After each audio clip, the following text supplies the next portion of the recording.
श्री गणेश पुराण उपासना खंड द्वितीय अध्याय। गलित कुष्ठ से पीड़ित राजा सोमकांत का वन में जाने का निश्चय करना। सूत जी बोले, हे ऋषियों, आप सब सोमकांत के दुष्कृत्यों को सुने। उस धर्मशील राजा को पूर्व जन्म के कर्म फल से अकस्मात अत्यंत दुखदायी गलित कुष्ठ हो गया।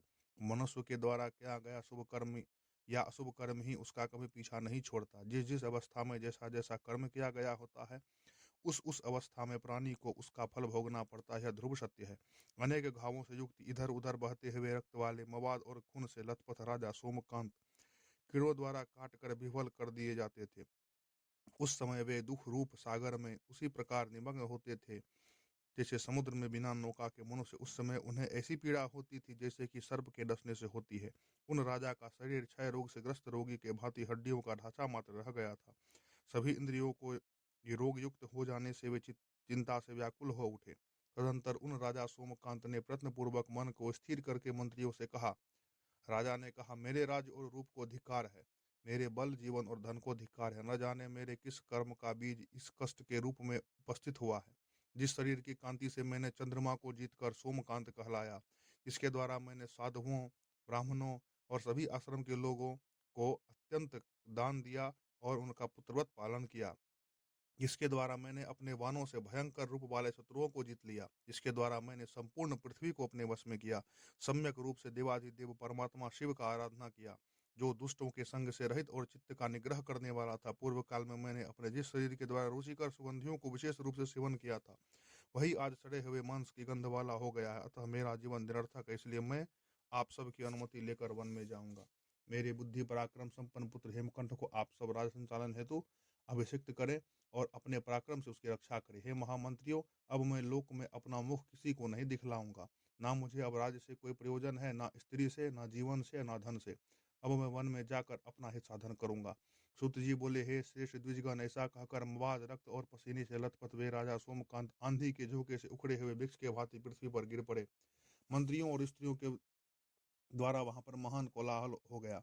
क्षण भर में ही वहां पर अत्यंत दारुण हाहाकार होने लगा। तब मंत्रियों ने वस्त्र से पोंछकर हवा करके शीघ्र लाभ करने वाली औषधियों और मंत्रों का प्रयोग करके उन्हें सचेतन किया और उन राजा सोमकांत के स्वस्थ होने पर उनसे मंत्रियों ने कहा, हे राजन, आपकी कृपा से सभी मनुष्यों के लिए दुर्लभ देवराज इंद्र तुल्य सुखों को हमने भोग किया।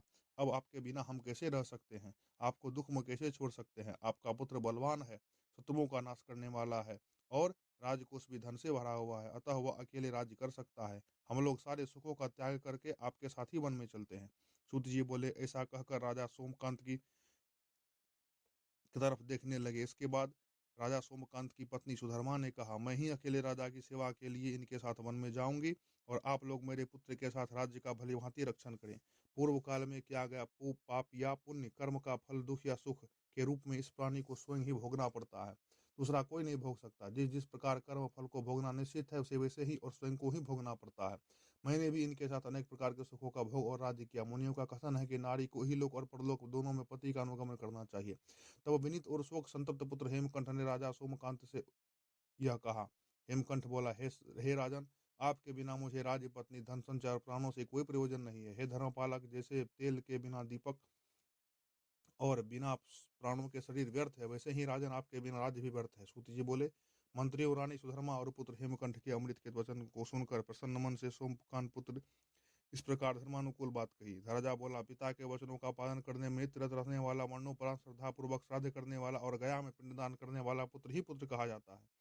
इसलिए मेरी आज्ञा को मानकर मंत्रियों सहित तुम रीति पूर्वक राज्य करो और संपूर्ण प्रजा का पुत्रवत अनुशासन करो। धर्मशास्त्र को, तत्वार्थ को जानने वाला, नित्य की सबको संतुष्ट करने वाला, पितरों का उद्धार करने वाला, जो स्वयं भी पुत्रवान है, उसी को पुत्र कहा जाता है।